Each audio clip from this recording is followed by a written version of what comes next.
Rádio Novelo. Tá começando o Rádio Novelo Apresenta.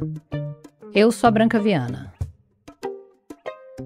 O episódio de hoje é um desses que quase não dá pra falar nada antes de começar. Porque qualquer pista que eu te der agora periga estragar o jogo.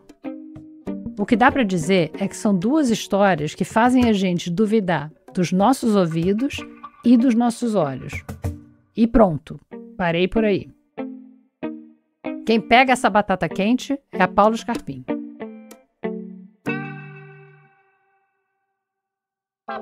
Em 2016, o Felipe Canedo estava fazendo um mestrado em Portugal quando ele viu um cartaz no corredor da faculdade. Sobre um debate sobre esse episódio lá de Braga. Um debate sobre um episódio que tinha acontecido nos anos 80 e sobre o qual o Felipe nunca tinha ouvido falar. Fiquei muito curioso e fui conversar com uma amiga jornalista portuguesa e ela me contou que essa história era super conhecida lá em Braga. O episódio tinha virado até estudo de caso. A história era especialmente conhecida entre as pessoas da área de comunicação, que era o caso do Felipe, e dessa amiga portuguesa dele, a Betânia. Eu tinha feito um curta lá que tinha ganhado o prêmio lá do Festival de Braga. Então... E a Betânia estava botando uma pilha para ele fazer o próximo filme dele sobre o tal episódio lá de Braga. Em parte porque a mãe da Betânia mesmo era uma candidata a personagem. A mãe dela tinha uma história assim que ela ficou assustada. Então... Eu estava a cozinhar nesse dia. Essa é a Maria Filipa Monteiro Braga, mãe da Betânia, falando pro filme do Felipe. Exatamente. Ela conta como ela estava tranquila, fazendo o almoço, quando toca o telefone. Uma colega minha, muito aflita, muito atarantada, que estava a passar alguma coisa terrível, eu o quê? Depois ela, já ligaste a rádio. A amiga perguntou se ela estava ouvindo o rádio naquele momento. E ela não estava. Mas aí ela ligou na hora, na Rádio Braga. Bom dia, amigo ouvinte, é um prazer tê-lo na nossa companhia. Era umas 10 e pouca da manhã, que na grade da Rádio Braga era a hora de um programa musical. O Baú de Sucessos, dedicado à música portuguesa. Belos temas para esta terra de poetas. Desculpa, Ferreirinha. Mas o Baú de Sucessos foi interrompido por um repórter com notícias extraordinárias, tipo o plantão da Globo. Mas, Costa Guimarães, que é assim tão extraordinário que te faça entrar deste modo, por aqui, por tudo dentro. Há notícias impressionantes de algo que está a acontecer muito próximo de Braga. Um enorme objeto de forma mais ou menos cilíndrica. Um objeto cilíndrico tinha caído do céu na região de Cabanelas, a uns 20 minutos de Braga. Feito uma cratera enorme, seu Tenor. Esquisito, né? O que é isso? Uma explosão de uma fábrica ali perto? Lixo espacial? Que cilindro era esse? Mas que coisa espantosa. Isto é realmente fantástico. Costa Guimarães, como jornalista, comentário fazes este relato incrível que acabamos de ouvir. Olha, nem sei o que pensar. Tava lá o Ferreirinha, o apresentador do programa musical, o Baú de Sucessos, e o jornalista, o Costa Guimarães, os dois tentando ocupar o tempo ali, porque caiu um cilindro do céu, é uma coisa esquisita demais, pra só apertar o play de volta na Amália Rodrigues como se nada tivesse acontecido. Eles não sabiam nada além disso. E falta de informação, a gente sabe, né? Terreno aberto pra especulação.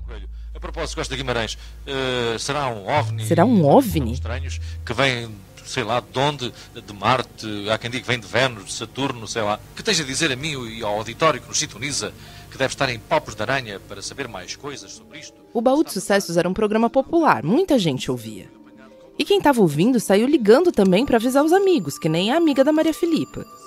E mais gente foi sintonizando na Rádio Braga. Atenção, Costa Guimarães, Ferreirinha, atenção. Quando o repórter José Manuel Coelho voltou no link, ele já tinha informações mais quentes do cilindro. Há seres vivos parecidos com homens, pelo menos andam em 2 pés, mas não são homens. O cilindro estava tripulado. São outro tipo de seres completamente desconhecidos entre nós. Os marcianos chegaram à Terra. Agarrei, disse à minha mulher, isto será verdade? Que eu também entrevistei depois o Fernando. O Felipe entrevistou o Fernando Antunes, outro ouvinte da Rádio Braga naquela manhã. Não pode ser e tal, mas conforme aquilo que estavam a anunciar na rádio, de tal maneira, parecia ser verídico mesmo. Parecia verídico. Um boletim de rádio, com o repórter lá, testemunha ocular da história, contando tudo em primeira mão. Que ele gostava muito do canário, ele sai de pijama de casa, carregando o canário, morrendo de medo, com o filho de 7 meses, né? Eu peguei nas coisas que pude, não é? Neste caso foi as roupas do miúdo e peguei também na gaiola de um canário que eu tinha, que eu gostava bastante, imenso. Diz que fui por aí, levando uma gaiola embaixo do braço. Vimos bem visto que um estranho ser de cor castanha castanha esverdeada. Castanho esverdeado não era o canário, tá? Era o tal marciano. Esta pequena multidão que por aqui se encontra soltou um grito horrível quando viu sair daquele buraco aquele ser disforme. É o fim dos tempos? Há quem diga, como não podia deixar de ser, tratar-se do fim do mundo, que a Terra vai ser conquistada. No entanto, num pormenor, a opinião é unânime. Trata-se de seres com um aspecto horrível que só de os vermos dá realmente vontade de fugir. Meio etefóbico da parte do repórter José Manuel, né? É tudo uma questão de padrão. Vai que o tal marciano também ficou com vontade de fugir só de olhar pra ele. Mas era rádio, não tinha imagem. E o Fernando Antunes, ouvinte, se fiou no relato do José Manuel.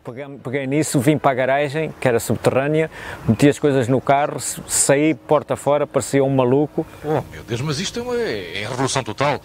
Há quantas centenas de anos alimentamos a ilusão de que poderá haver vidas noutros planetas e assim de repente, sem contar, eles aqui entre nós. E logo aqui no nosso país...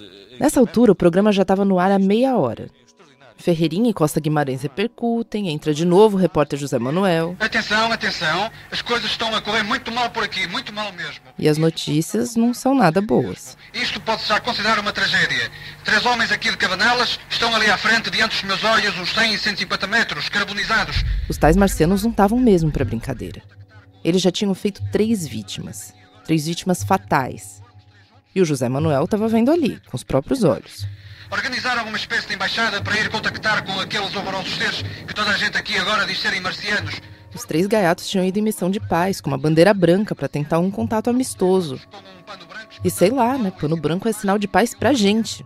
Vai saber se isso não é uma ofensa gravíssima em Marte. Um marciano utilizou uma arma extremamente eficaz e mortífera. As armas deles pareciam perigosíssimas. Eles não vêm com boas intenções, isso é o que os posso assegurar. Deu pra ver que não era uma missão para gaiatos. Mas o exército português já estava a caminho. Mas não demorou para o José Manuel voltar com a notícia de que o buraco era mais embaixo ainda. A coluna militar que chegou a Cabanelas há cerca de 20 a 30 minutos foi completamente destroçada pelos marcianos. A primeira intervenção do exército foi completamente destroçada. Tudo isso sendo transmitido ao vivo na rádio. E começa a ouvir, e depois realmente aqueles sons uns sons metálicos. Não podemos pôr fora de hipótese a ideia de se dirigirem para Braga. Então a próxima parada dos marcianos seria Braga? Mas se eles eram tão espertos e se eles estavam na sanha da destruição, fazia todo sentido eles seguirem para uma cidade maior. José Manuel, não sei se me estás a ouvir. Está-me a ouvir? José Manuel? Eu assim, mas então e agora? Vamos ter com elas ao Porto? Bom, a todos os ouvintes da Rádio Braga, oxalá eu possa voltar à vossa companhia no próximo domingo. Deus nos valha e nos salve desta catástrofe. Temos de abandonar a cidade. Bom dia, amigos ouvintes. Meu fascínio vem dessa traquinagem, sabe? Bom, claro que no dia seguinte nós rimos até às lágrimas, não é? Desde disparar tudo. A minha reação, eu chorei, eu tremia por todos os lados. A reação foi que caiu-me assim, como é que quer dizer, saiu um peso que tinha toneladas em cima de mim, fiquei mais calmo, mas um bocadinho revoltado com aquilo que fizeram. Queria invadir a rádio. Essa voz é do Ferreirinha, o apresentador do Baú de Sucessos, agora entrevistado pelo Felipe Canedo no documentário dele.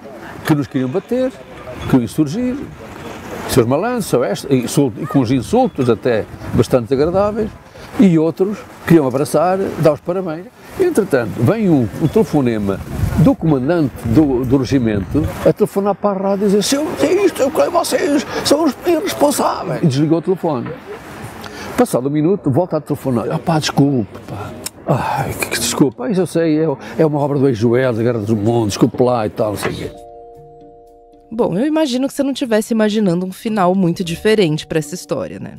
Provavelmente você já estava imaginando que era uma traquinagem, como disse o Felipe, ou uma obra de ficção. Claro que se os marcianos tivessem desembarcado mesmo em Portugal em 1988, com esse poderio todo, você teria pelo menos aprendido isso na escola.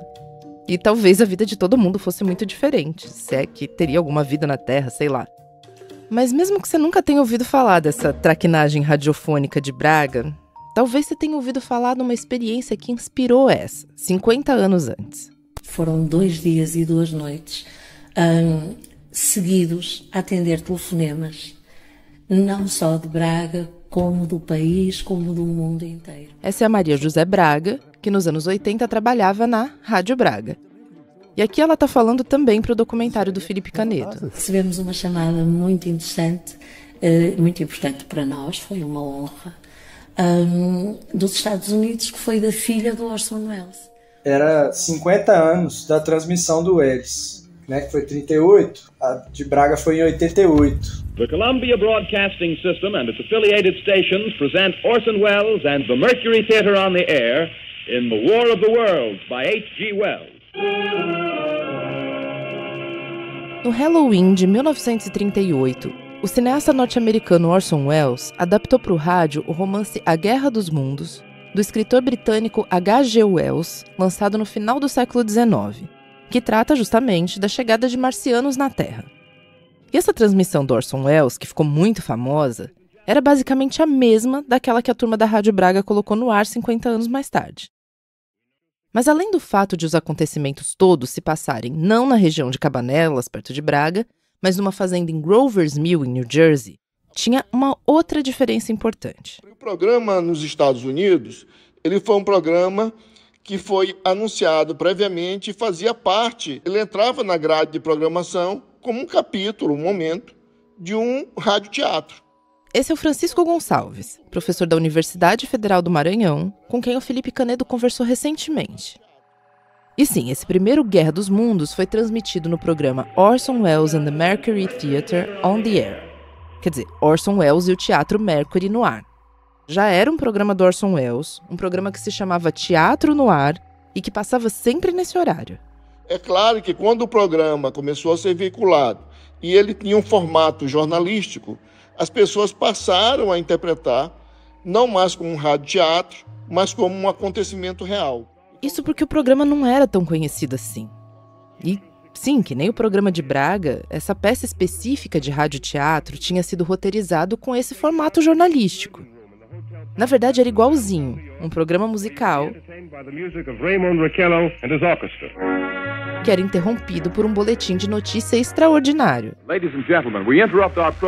Então, para alguém que estivesse zapeando ali pelos canais e que não conhecesse o programa, que não soubesse que era ficção, e que pegasse o programa já em andamento, que não ouvisse o anúncio inicial dizendo que era teatro, o susto podia ser o mesmo. Causando todo o pânico que causou na época. Durante um bom tempo, o que se falou é que nada menos do que 12 milhões de pessoas estavam ouvindo o programa ao vivo. Sim, eu acabei de dizer que o programa não era tão conhecido assim. Mas o que se diz é que teria acontecido parecido com o que aconteceu em Braga. Quem por um acaso estivesse ouvindo, ia se assustando e chamando outras pessoas para ouvir. Tem relatos de histeria coletiva, de ataques de pânico, de tentativas de suicídio. O Radiolab, que é um dos podcasts que mais inspiram a gente aqui no Rádio Novelo Apresenta, eles fizeram um especial ao vivo sobre a Guerra dos Mundos do Orson Welles em 2018, para homenagear os 80 anos da emissão. E ali eles comentam por alto esses desastres.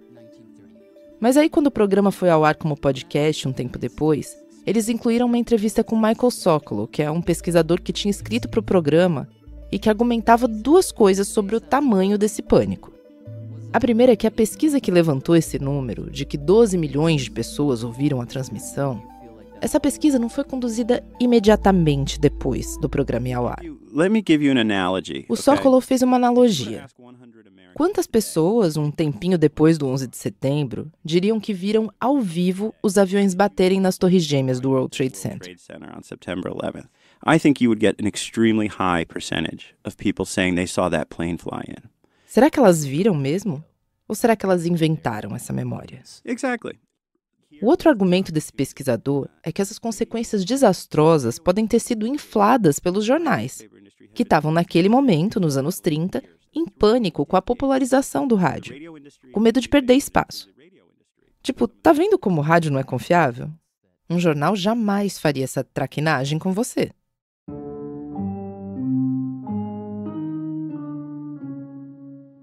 Assim como em Braga, o Orson Welles e a equipe dele na CBS tiveram que prestar contas à polícia.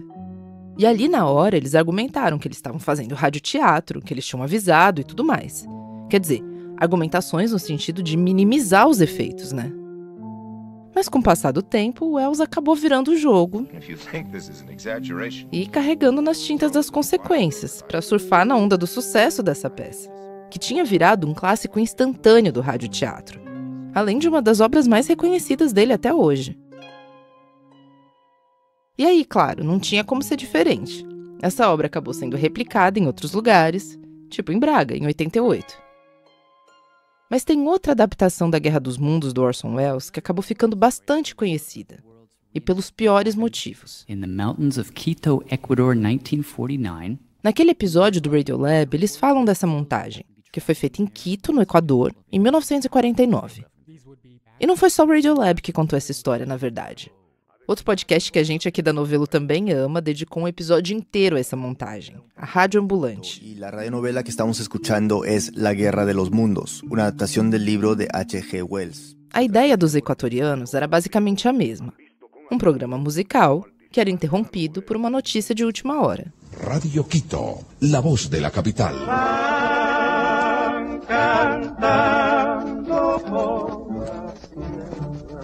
Interrumpimos el programa de música nocturna para entregarles un cable urgente de noticias. Mas a Guerra dos Mundos, La Guerra de los Mundos, acabou entrando para a história do Equador por causa das proporções dos desdobramentos lá, que foram muito mais graves do que o que aconteceu nos Estados Unidos ou em Portugal.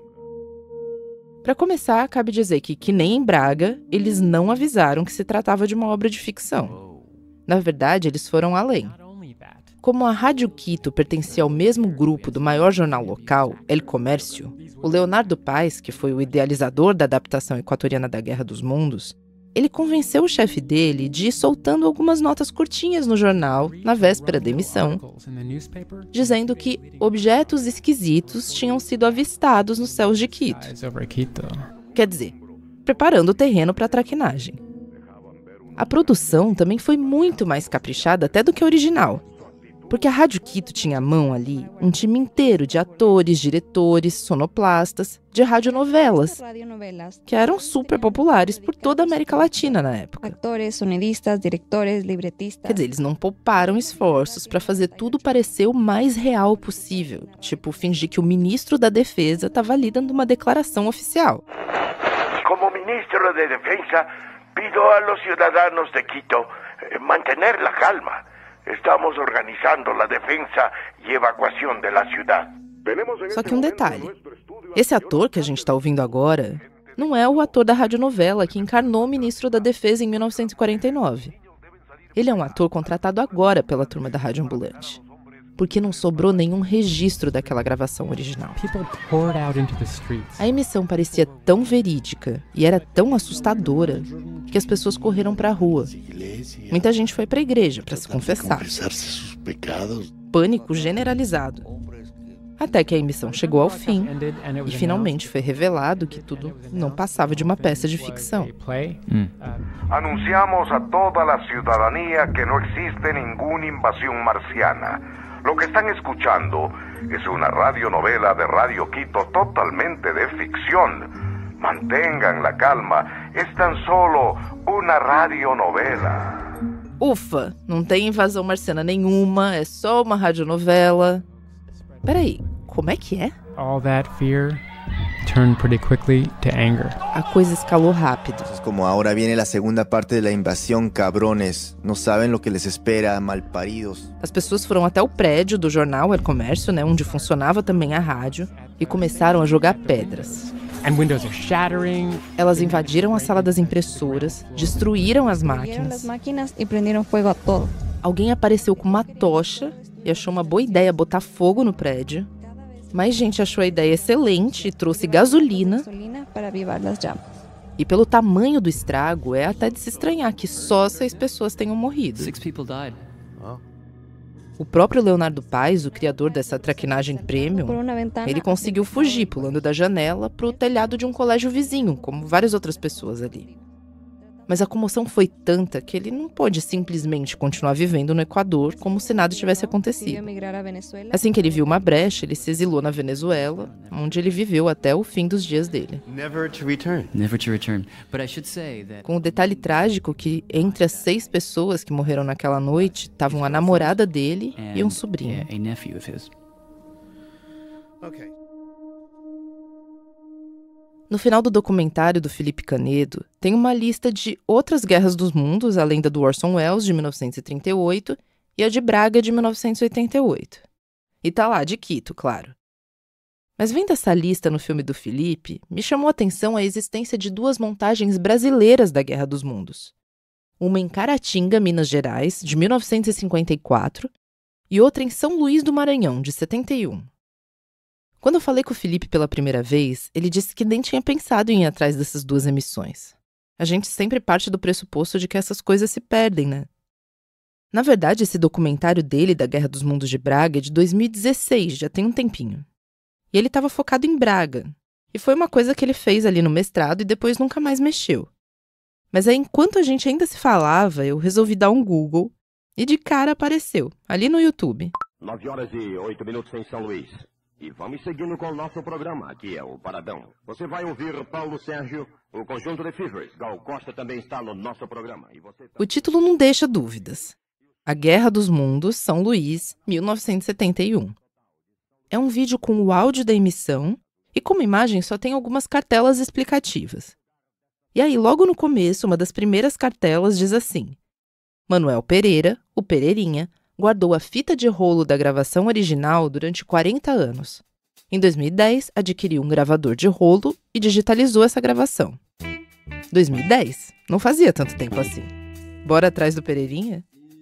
O Felipe se empolgou com a ideia. Eu fiquei pesquisando o nome, até que eu achei o site da empresa dele, que é de informática, né? E aí no site da empresa, poderia ser um homônimo, né? Uma pessoa com o mesmo nome, mas... Vamos combinar que Manuel Pereira não é um nome exatamente raro. Mas no site da empresa lá embaixo fala que ele foi o responsável por essa transmissão. E aí eu mandei um e-mail para a empresa. Ele me respondeu, super empolgado. Eu sou Manuel José Pereira dos Santos, que eu fui um dos autores, né, de fazer isso, como Pereirinha. O Pereirinha era técnico e sonoplasta da radiodifusora. Quer dizer, não tinha como fazer esse programa sem ele. Eu sempre fui muito atento para coisas de eletrônica, eu tinha muita facilidade com botões, entendeu? E tudo mais. Eu gostava muito dessas coisas de efeito sonoro, arte, né?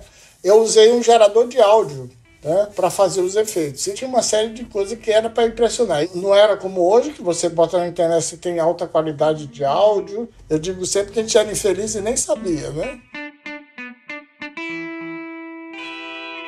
Mas a lembrança que eu tenho da Guerra dos Mundos foi a minha mãe conversando com uma vizinha, porque estava muito preocupada, porque estava saindo no rádio que estava tendo uma invasão marciana.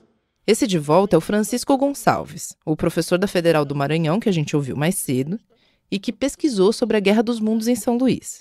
O Sérgio Brito tinha lido uma reportagem recentemente publicada na revista Ele e Ela, da antiga editora Manchete. E nessa revista tinha uma reportagem sobre o Oscar Welles e uma tradução do programa que foi feito em Nova York. E nós, olhando aquilo lá, acabou surgindo essa ideia de fazer, vamos adaptar isso aqui, vamos fazer aqui.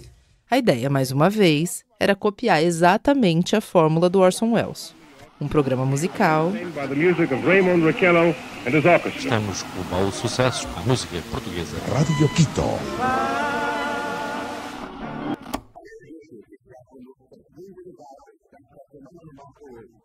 São as músicas mais tocadas na semana, que eram mais pedidas no rádio. Só que, de novo, ao contrário do programa original da CBS, essa Guerra dos Mundos não foi anunciada como peça de ficção. O programa foi veiculado desde o início, anunciado e interpretado por produtores, por jornalistas, por apresentadores bastante conhecidos do público. Nós tínhamos omitido isso para o programa ficar mais excitante, né? Então, dentro desse programa, que era muito conhecido, todo mundo estava escutando aquilo ali.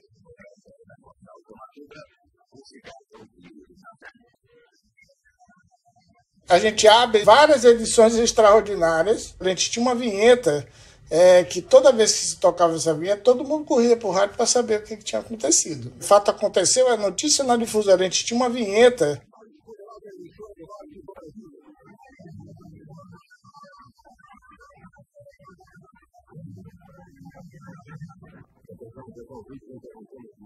Nós entramos com a entrevista de um professor que teria vindo ao Maranhão.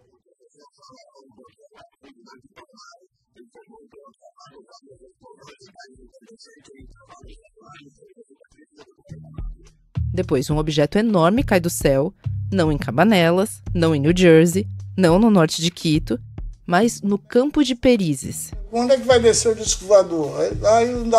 Vamos colocar que o disco vai descer em Campo de Perizes. Campo de Perizes é um trecho de mais ou menos 17 quilômetros de rodovia, porque o São Luís é fim de linha, né? São Luís é uma ilha. Você só sai de rodovia ou de barco, né? Ou de avião. Quem chega do continente a São Luís atravessa um grande campo. Parece um campo de arroz, mas sempre foi um campo muito, muito estranho, assim, muito bonito, né? E daí nós escolhemos esse lugar para que os OVNIs pudessem pousar, né? Naquele campo, a pouca distância da estrada de rodagem, caiu um gigantesco objeto. E a gente queria uma diversão, na verdade. Para nós era uma diversão. Quando começaram a chegar as pessoas lá no estúdio e dizer que estava acontecendo isso, aquilo, a gente nem acreditava. Não é possível que esses caras estão entrando numa dessa, né? Até que chegou a polícia, chegou o comandante do 24 Batalhão de Caçadores, que era o quartel daqui, né? Coronel Augustinho, que estava no churrasco no interior próximo a São Luís, fretou um avião para poder vir. Inclusive, esse avião nós pagamos depois, porque ele disse que não podia botar essa conta no exército, que ele não ia ter como justificar que ele fretou um avião para vir ver OVNIs, né? Aqui. Aí nós se juntamos e pagamos o frete do avião. Tá, mas isso foi depois. Só que lembra, a gente estava em 1971. Quer dizer... Nós estávamos em plena ditadura militar. Eu vou explicar o que acontecia na época. Você não podia colocar nada no ar, então era assim que você tivesse um certificado de censura, né? O que era isso? Todo programa não podia ser de improviso, porque a Polícia Federal exigia a gravação do programa e a prévia da licença, que eles chamavam certificado de censura. Ok, nada podia ser de improviso, você precisava submeter o script certinho para censura prévia. E o próprio Pereirinha ficou incumbido da tarefa de levar o script na Polícia Federal. E apresentei para o censor. Eles liberaram como censura livre, inclusive. Só que uma notícia extraordinária é a própria definição de imprevisto, né? Do que foge do script. E sim, claro que nesse dia não tinha nada de imprevisto. As reportagens eu gravei antes. O próprio Pereirinha gravou e editou previamente cada boletim jornalístico, ao vivo, entre aspas, que interrompeu o Paradão. 5 dias durou para a gente montar esse script. E nós fizemos 2 ou 3 reuniões no máximo, assim, para dizer, vamos definir isso, aquilo, outro. Mas claro que não foi esse o script que foi submetido à Polícia Federal, né? Não, estava tudo programado certinho onde ia entrar. Enquanto isso, nós vamos prosseguindo com o nosso programa. E quando acontece, por exemplo, que o repórter perde o contato lá de Campo de Perizes, onde ele estava vendo as naves, né, pousadas, né? Alô Perizes, alô J. Alves, atenção J. Alves. Em seguida, agora, senhoras e senhores, nós vamos suspender aqui nosso programa, né? Por motivos alheios da nossa vontade, somos obrigados a interromper essa transmissão diretamente de Perizes. Ao que tudo indica, houve problemas com o nosso repórter J. Alves e com o nosso técnico Aracias Bezerra. Informamos as famílias desses companheiros que estamos tomando todas as providências no sentido de trazê-los para São Luís caso estejam acidentados. A família do cara ficou enlouquecida, não sabia, né? Somos obrigados a rodar a partir de agora apenas música clássica. O Zé bota uma música bem chocante, daquelas, né? Fúnebre, né? Era um hábito na época, toda sexta-feira santa só tocava música clássica. Como se fosse a morte, né? Como se estivesse confirmando a morte dos repórteres que estavam lá. Não é à toa que a família dos caras ficaram doidas, né? Parava na rádio para saber o que tinha acontecido. Não tinha acontecido nada, ele estava lá no estúdio. O Pereirinha se diverte com essa história, mas ele sabe que a brincadeira podia ter tido consequências muito mais graves. Um programa como esse também era uma responsabilidade muito grande, né? A gente não tinha nem noção disso, né?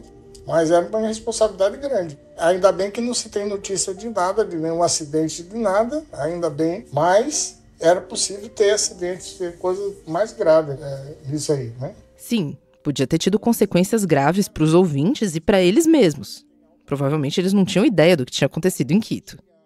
E detalhe, se as outras emissões, a original dos Estados Unidos, a de Portugal, a do Equador, duraram todas mais ou menos 1 hora, a do Maranhão durou horas a fio. Durou aproximadamente 4 horas, entre o começo e o final do programa. E isso por culpa, ou por mérito, como você preferir, do Pereirinha. Porque ele caprichou tanto na pré-produção, nos efeitos sonoros, que a coisa foi se estendendo. Estes ruídos, senhoras e senhores, que ouvem neste momento a difusora, estão perturbando as transmissões de radiodifusão em todas as partes da Terra.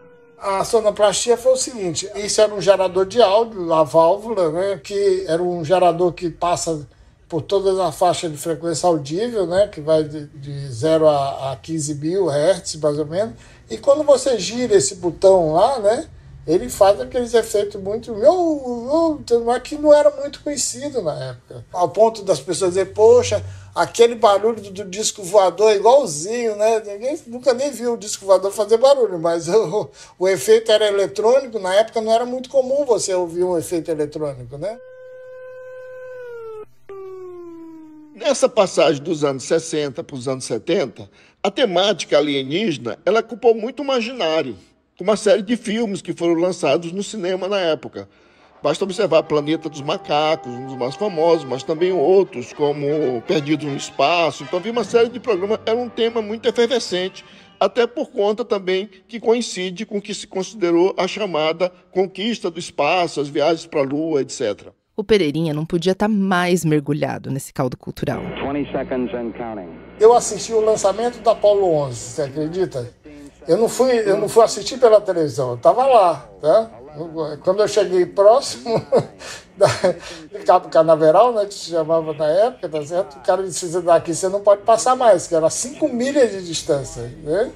Aí eu fiquei lá, fiquei acampado e assisti. Liftoff on Apollo 11. Já no finalzinho da transmissão, no lugar da música clássica ou fúnebre, ele bota outra música instrumental.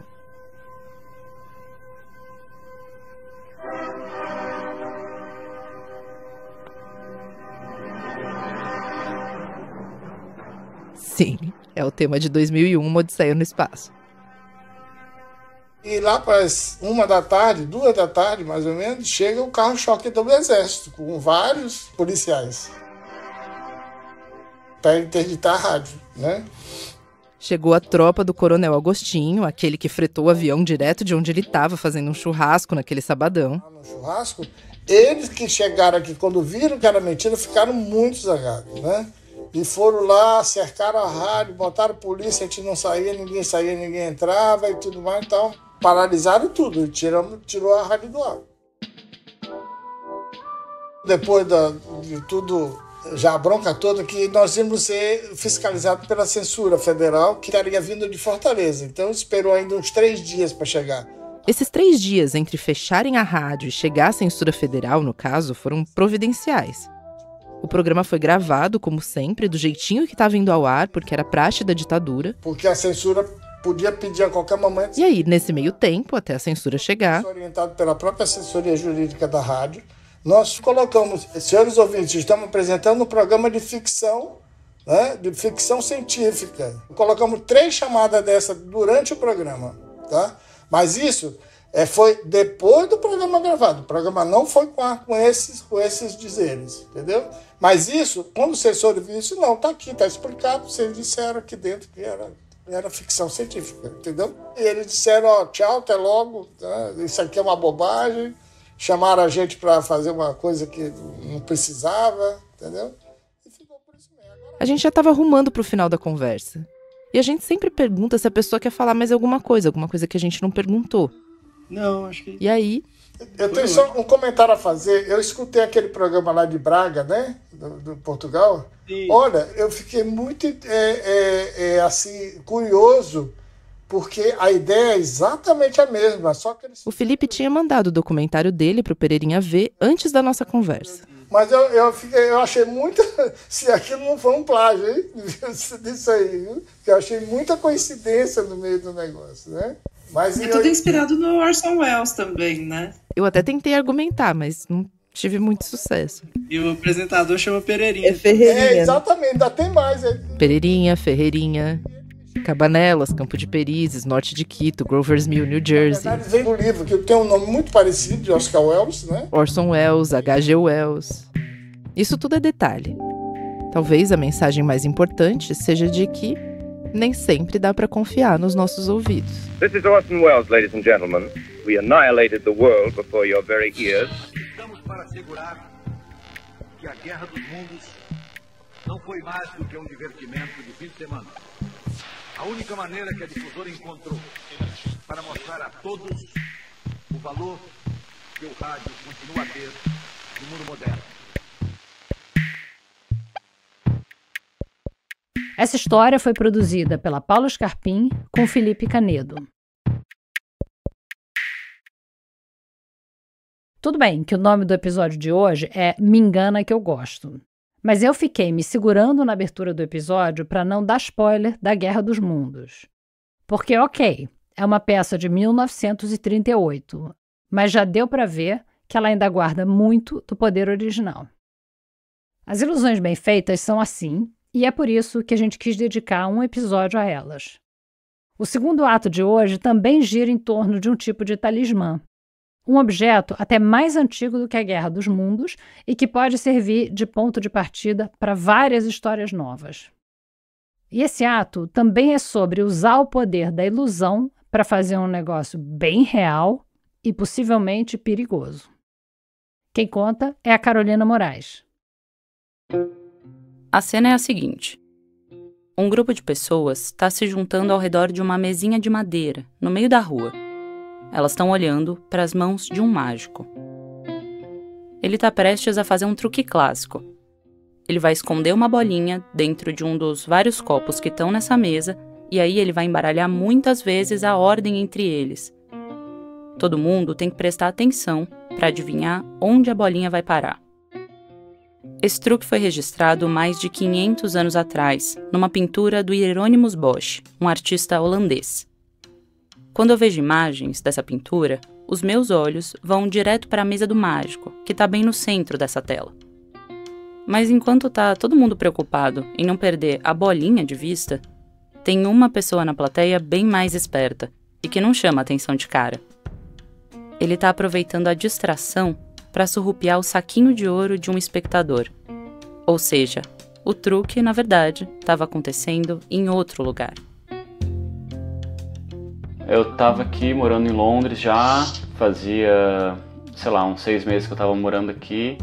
O Ilê Sartuzzi conhece bem esse quadro. Ele é um artista visual brasileiro e foi para a Inglaterra no ano passado para fazer um mestrado. E daí uma das coisas que a gente fez foi ir ao British Museum. O British Museum recebe milhões de visitantes todo ano e tem uma coleção imensa. Andar por ali é tipo passear pela história da humanidade. Tem mármore do Pártenon, sarcófago do Egito, porcelana chinesa, esculturas da Ilha de Páscoa. A lista vai longe. E dá para dizer que o British Museum também ajudou a definir padrões do que um museu deve ter e apresentar. O Ilê foi visitar esse museu pela primeira vez para uma aula da faculdade, com um professor junto. E chegando lá, ele dividiu em menores grupos e assinalou cada um dos grupos uma sala do British Museum para que a gente fizesse uma análise de algum objeto que estava ali. Cada grupo para um canto do mundo. E daí o lugar que ele me colocou foi a seção de moedas. A sala número 68 do museu. E quando eu entrei na sala, eu vi ali, tem uma mesa com uma pessoa que fica atrás da mesa, mostrando moedas da coleção do museu. Enquanto ele vai mostrando, ele vai contando essas histórias das moedas. O monitor do museu contou para o grupo do Ilê que aquela era uma moeda da Inglaterra de 1645, feita durante a Guerra Civil Inglesa. Ela tem um formato de diamante bem peculiar e fica exposta num mostrador forrado de veludo. Para mostrar a moeda para o público, o funcionário tira o mostrador da vitrine e coloca numa mesa. E toda essa cena me lembrou muito Mágico de Rua. Lembrou principalmente a pintura do Bosch, do truque com a bolinha e os copos. Para ele, parecia que o monitor estava prestes a fazer uma mágica. Quando veio essa imagem na minha cabeça, eu soube naquele momento que eu queria fazer um truque de mágica e roubar uma moeda do British Museum. E naquele dia, para o grupo de pessoas que estava lá, eu falei para eles no dia 20 de março de 2023 que eu ia roubar o British Museum. Foi uma espécie de promessa.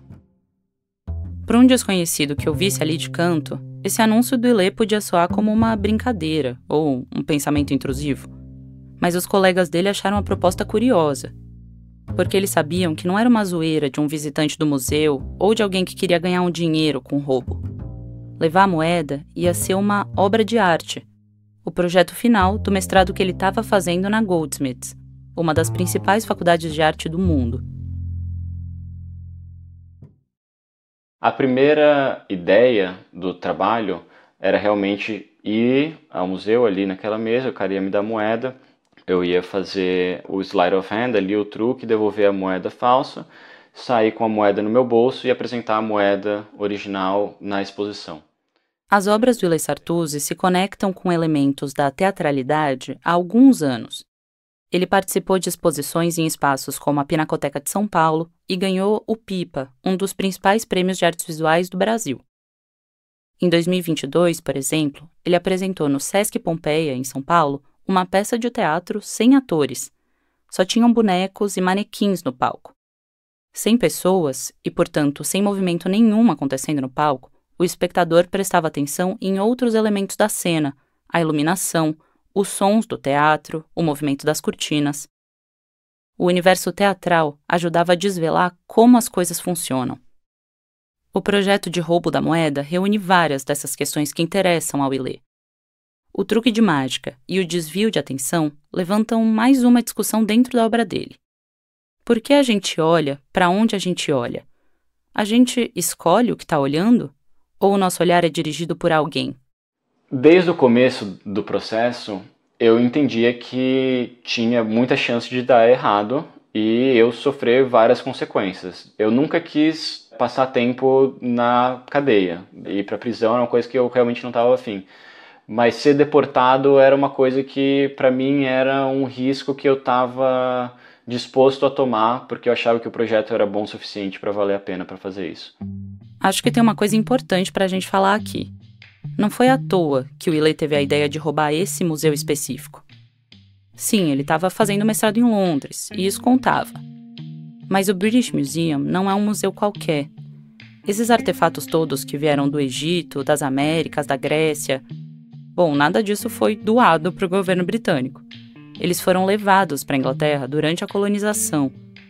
Muitos deles saqueados dos países colonizados, como o nosso. Tem até uma série australiana chamada Stuff the British Stole, Coisas que os Britânicos Roubaram, que virou um podcast também, e que conta a história de como objetos, documentos, estátuas e até construções inteiras foram levadas para a Inglaterra no ápice do Império Britânico. E boa parte disso foi parar no British Museum. Com a perda de força do Império Britânico e com a independência e o fortalecimento de vários países saqueados, claro que não faltam pedidos, exigências, negociações para reaver esses artigos roubados. O que os ingleses argumentam, em linhas gerais, é que esses artigos não pertencem a um país ou outro, mas à humanidade como um todo. E que ali, num museu de excelência como o British Museum, eles estão seguros e disponíveis para quem quiser visitar. A legislação britânica faz de tudo para manter esse domínio. Existe inclusive uma lei do Museu Britânico, que impede a devolução desses objetos para o país de origem. Depois de muita insistência, no ano passado, o British Museum topou contornar a própria lei e começou a negociar a devolução, pelo menos por um tempo, de uma coleção de mármores para a Grécia. O jeitinho que eles encontraram foi, na verdade, propor um empréstimo dos bens que eles mesmos roubaram. Mas a negociação não foi para frente. Por enquanto, a única coisa devolvida para os gregos, na verdade emprestada, foi um vaso. Agora, com o projeto do Ilê, eram os ingleses que iam ser saqueados. E ele ia provar que a tal segurança do British Museum não resistia a um truque de mágica.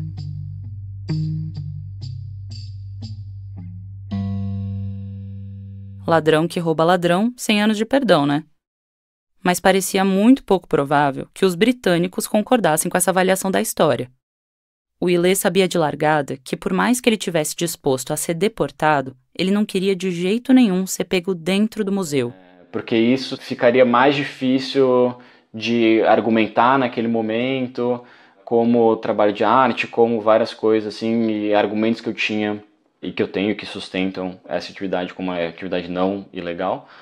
Ali no calor do momento seria mais difícil, provavelmente. Para decidir como fazer um roubo não ser considerado uma atividade ilegal, ele foi atrás de um advogado especializado em artes. A primeira vez que eu cheguei para conversar com ele e contei sobre essa minha intenção, ele falou: incrível, eu tenho dúvida qual que é o crime que você está cometendo. O advogado estava se baseando no Theft Act de 1968, a lei de roubo do Reino Unido. A 6ª seção desse artigo foi o que causou a dúvida. E nessa seção diz que você precisa ter a intenção de privar permanentemente o dono do objeto que você está roubando. Ou seja, se o Willet tivesse a intenção de devolver a moeda, isso não seria considerado crime. E eu fiquei com essa ideia na cabeça. Em 1961, 7 anos antes desses termos legais serem estabelecidos pela lei de roubo, um motorista de ônibus chamado Campton Bunton roubou um retrato do Duque de Wellington feito pelo Goya, um dos pintores espanhóis mais importantes de todos os tempos. Esse cara, o Bunton, pegou a obra da parede da National Gallery, que também fica em Londres, e levou ela embora sem que ninguém visse. Nas semanas anteriores ao roubo, essa pintura do Goya vinha aparecendo com frequência nas páginas de vários jornais britânicos. Isso porque o quadro foi posto num leilão e um colecionador de arte americano estava disposto a pagar quase 140 mil libras por ele. Os ingleses ficaram revoltados com a ideia de perder esse quadro para os americanos, e o governo reuniu dinheiro suficiente para manter a obra em casa. Revoltado com o montante que o Estado gastou nisso, o Bunton, esse motorista de ônibus, decidiu sequestrar a pintura e pedir, como resgate, que o dinheiro fosse investido nos idosos. Antes do roubo, ele já fazia campanha para que aposentados tivessem licenças gratuitas de televisão. O Bunton passou 4 anos com esse Goya, mas devolveu. E no fim, só foi julgado pela moldura que ele acabou perdendo. Pelo roubo da pintura, não. E é claro que os britânicos não ficaram nada felizes. Depois do roubo da National Gallery, eles criaram uma nova emenda que muda isso. Então, se você tirar o objeto das imediações do museu, isso é considerado como um crime. Que é o que acabou sendo definido na seção 11 do Theft Act. Bom, então, vamos brincar dentro desses limites e das brechas dessa lei. A solução, então, era tirar o objeto do museu e deixar o objeto no museu.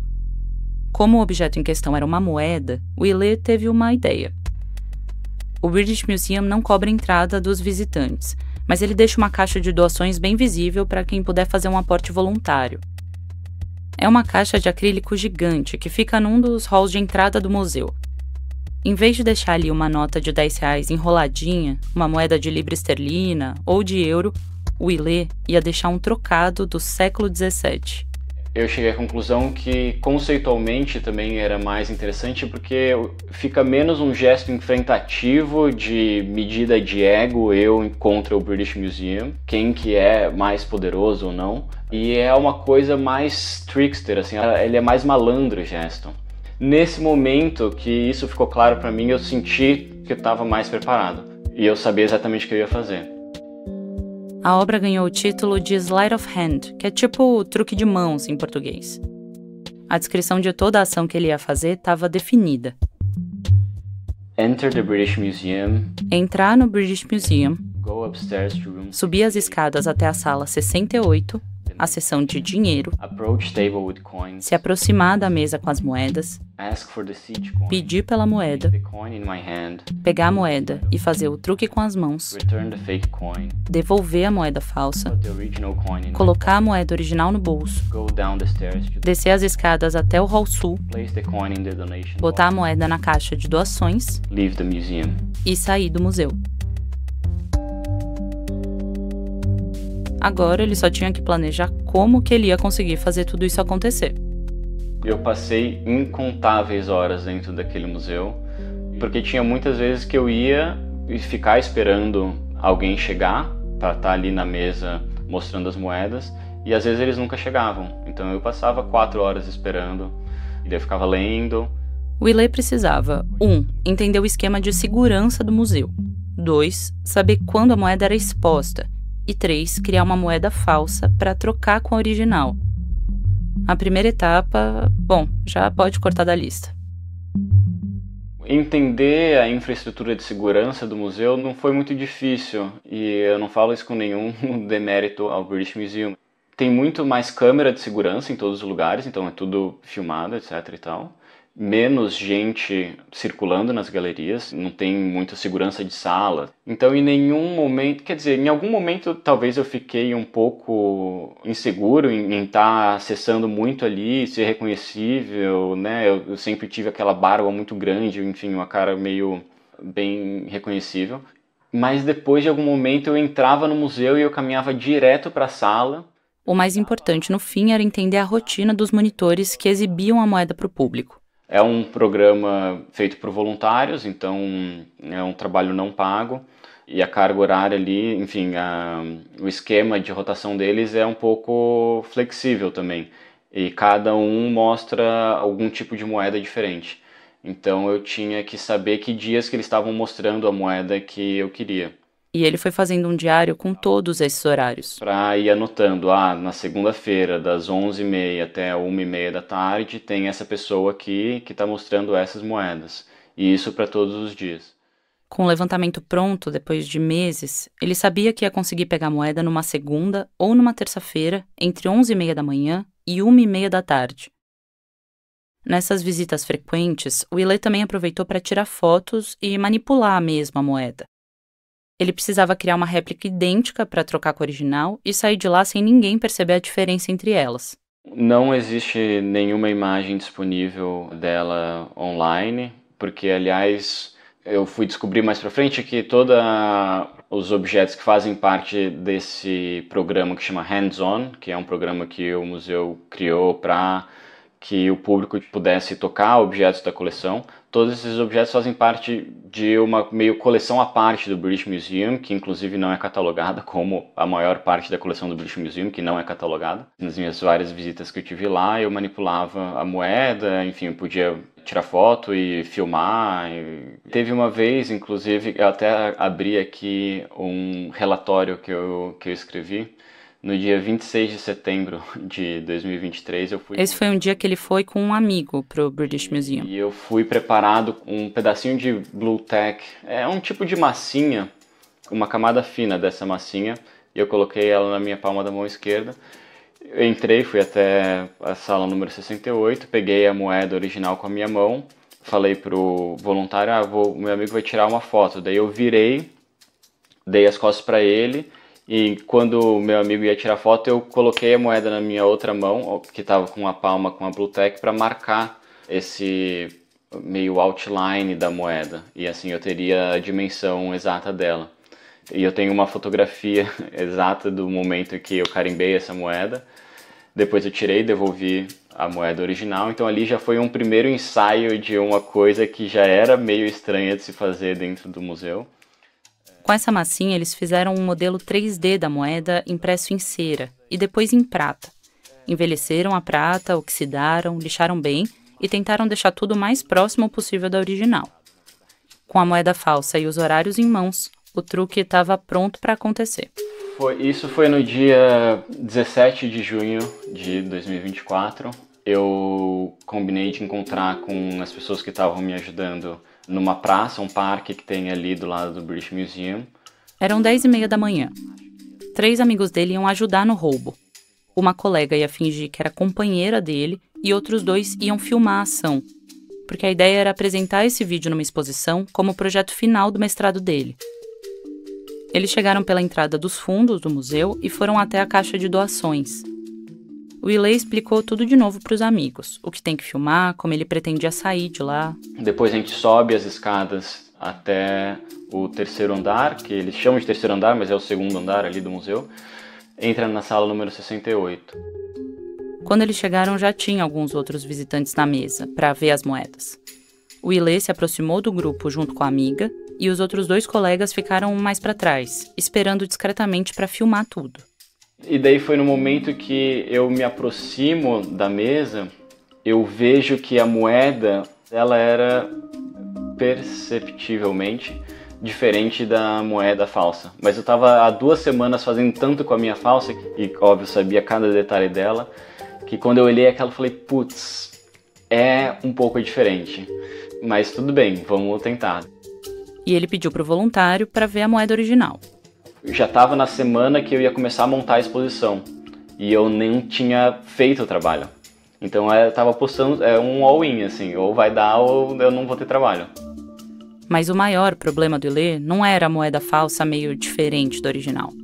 Era o voluntário que estava na mesa.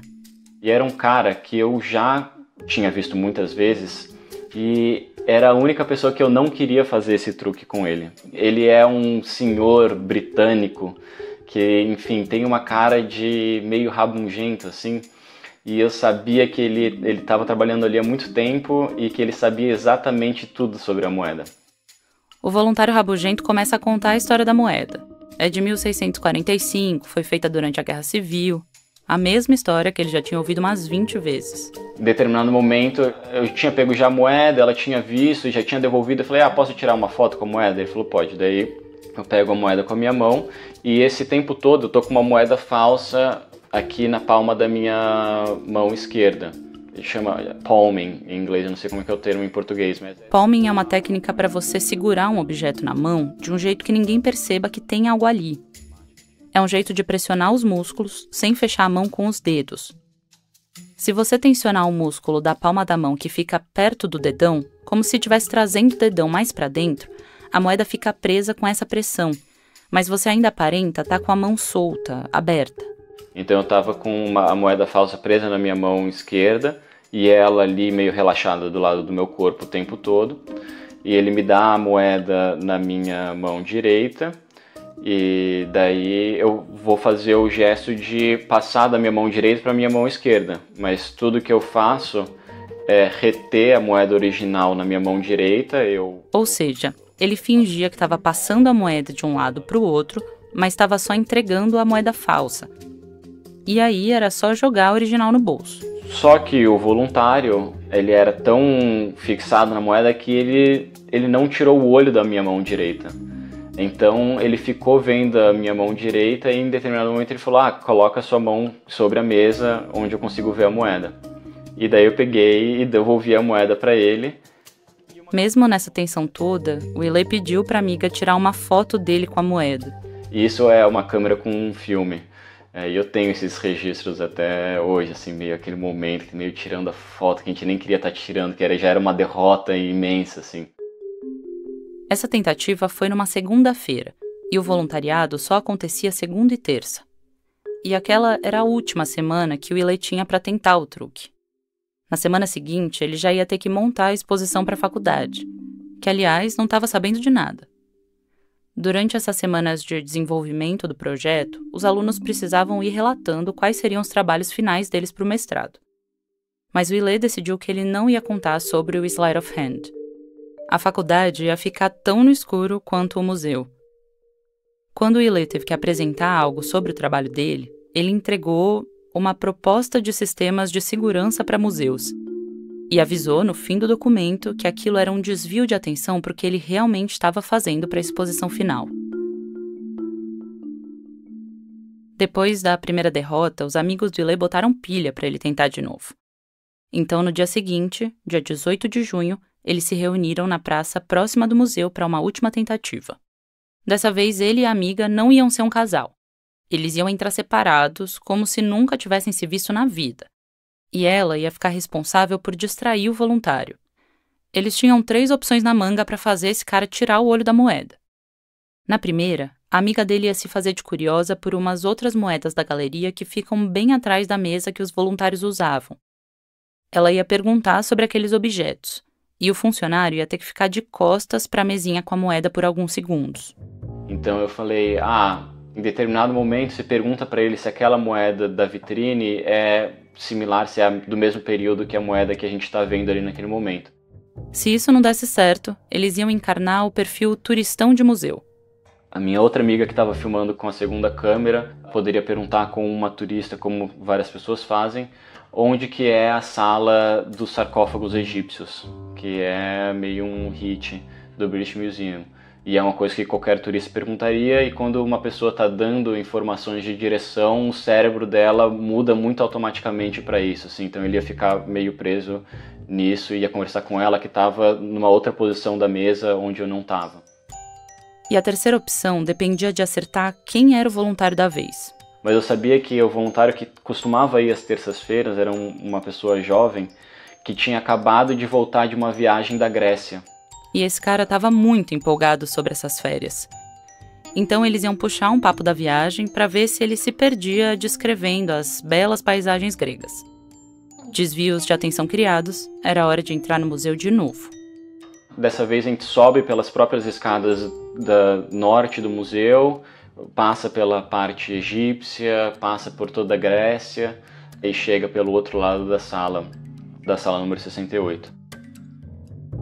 Quando a gente chega na sala, eu vejo que não é a pessoa que eu estava esperando, é um outro senhor que também é um cara muito experiente, que eu já tinha visto ali várias vezes, mas não o mesmo do dia anterior. E a mesa estava muito cheia, tinha muita gente em volta da mesa. O tempo todo, o Ilê e os colegas dele estavam se falando pelo celular, num grupo de WhatsApp. Eles ficaram esperando um pouco até algumas pessoas se afastarem e ficar mais fácil chegar perto da mesa.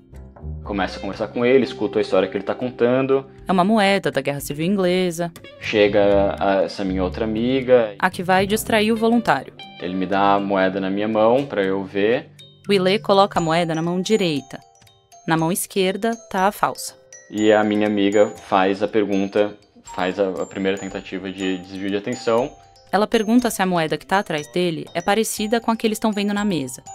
E o voluntário vira para olhar.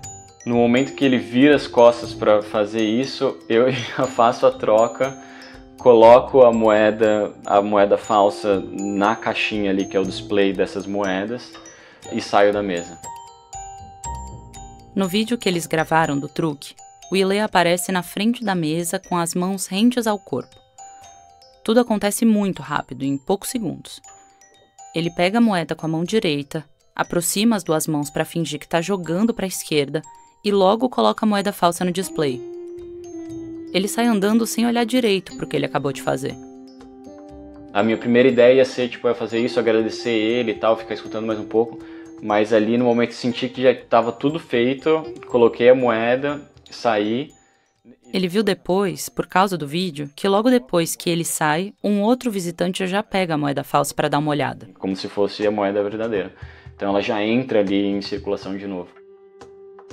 Com a moeda em mãos, o Ilê sai andando em direção às escadas que dão na caixa de doações.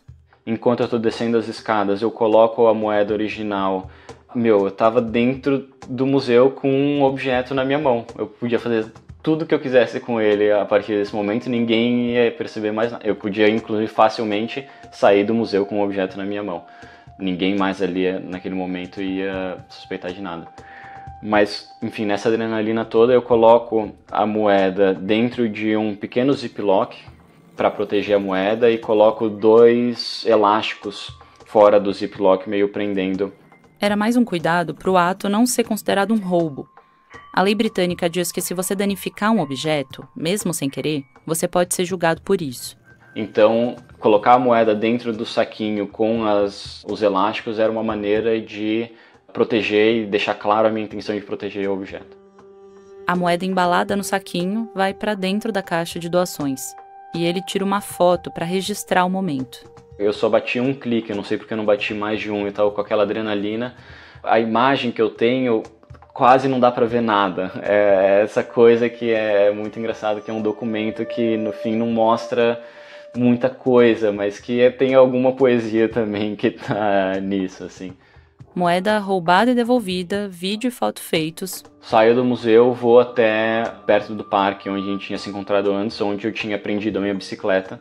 Subo na bicicleta e saio. E nada acontece.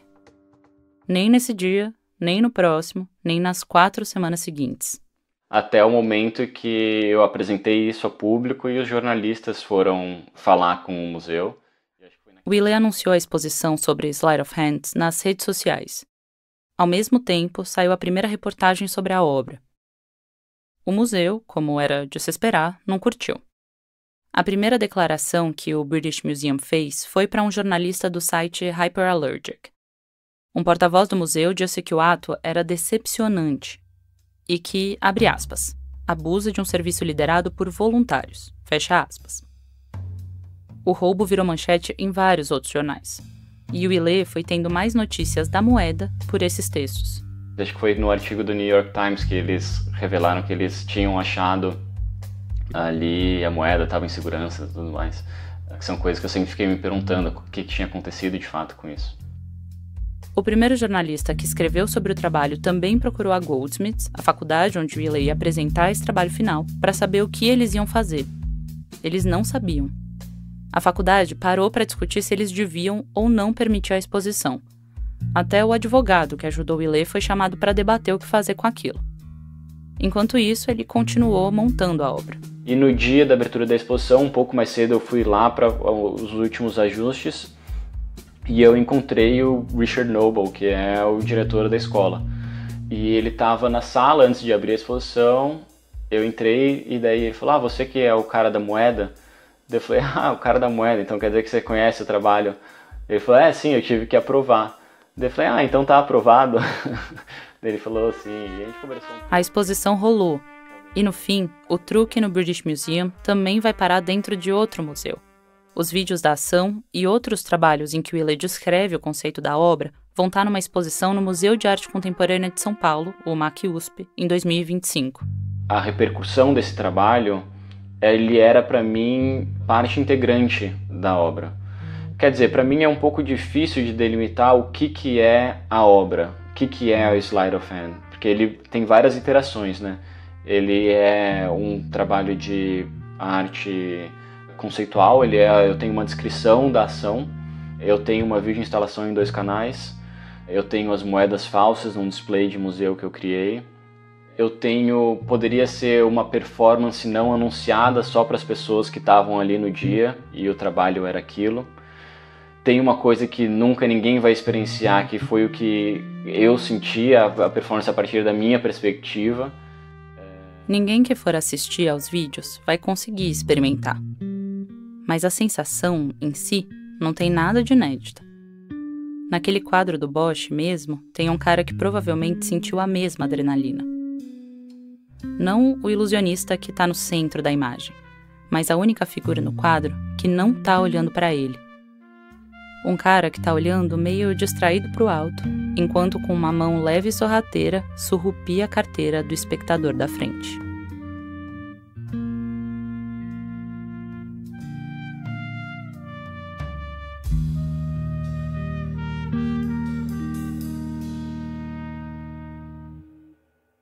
Essa foi a Carolina Moraes. Obrigada por ouvir o Rádio Novela Apresenta. No post desse episódio no nosso site tem links para você conseguir ver o vídeo da ação do Ilê e a cobertura do roubo na mídia inglesa. Também tem o link para o documentário do Felipe Canedo sobre a Guerra dos Mundos em Braga, que aliás se chama Esta Noite Vi 2 Marcianos de Smoking. Tem link também para o episódio do Radiolab, para o episódio da Rádio Ambulante, para a íntegra da Guerra dos Mundos original do Orson Welles, além de, claro, da adaptação maranhense. Lembrando que você pode seguir a Rádio Novelo por aí, no nosso canal no WhatsApp, no YouTube, no Instagram, no Threads, no Blue Sky, no Twitter. Agora a gente também está no TikTok com vídeos super simpáticos da nossa estagiária igualmente simpática, a Isabel de Santana, trazendo curiosidades dos episódios do Apresenta e do Fio da Meada, o nosso novo podcast original. Procura a gente por lá.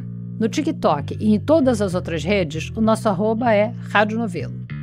Para comentários, elogios, críticas e sugestões de história, você também pode mandar um e-mail para o apresenta@radionovelo.com.br. O Rádio Novelo Apresenta é um original da Rádio Novelo. Tem episódio novo toda quinta-feira. A direção criativa é da Paula Scarpim e da Flora Thomson-Devô. A produção executiva é da Marcela Casaca e a gerência de produto é da Juliana Jäger. A Natália Silva é nossa editora executiva. Nossos repórteres e roteiristas são a Bia Guimarães, a Evelyn Argenta, o Vitor Hugo Brandalize, a Sara Zoubel, a Bárbara Rubira, a Carol Pires e a Carolina Moraes. A Ashley Calvo é nossa produtora. A checagem desse episódio foi feita pela Caroline Fará e pelo Bruno Lima. O desenho de som desse episódio é da Paula Scarpim e da Mariana Leão, que também deu apoio na montagem. E a mixagem é da Bia Guimarães e da Júlia Matos. Nesse episódio, a gente usou música original de Vitor Rodrigues Dias e também da Blue Dot. O desenvolvimento de produto e audiência é feito pela Bia Ribeiro. O design das nossas peças é do Gustavo Nascimento. A nossa analista administrativa e financeira é a Tainá Nogueira, a nossa coordenadora executiva é a Lara Martins, a nossa estagiária é a Isabel de Santana e quem faz a revisão das transcrições dos episódios pra gente é a Flora Vieira. Obrigada e até a semana que vem.